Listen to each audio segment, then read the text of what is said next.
Le fait même de changer de dénomination sociale pour une entreprise, en soi, ce n'est pas un problème. Mais le timing, lorsque cela se fait au moment où la COLDEF, qui est chargée de lutter contre la fraude fiscale et contre les infractions financières, économiques, commence à travailler, cela devient un peu suspect. Quand on sait que ce Total, l'origine même suscite beaucoup d'interrogations auprès des Nigériens, on se demande si ce n'est pas véritablement une tentative d'évasion fiscale.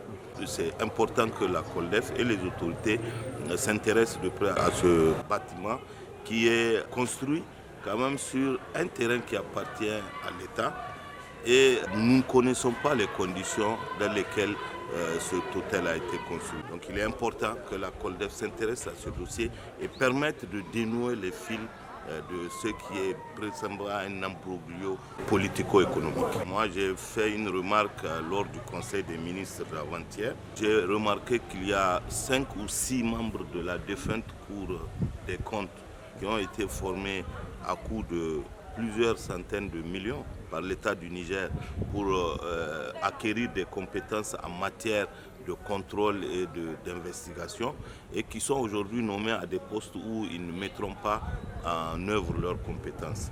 Ce serait bien quand même que la COLDEF s'entoure de ce type de compétences pour anticiper et déjouer ces tentatives d'évasion fiscale.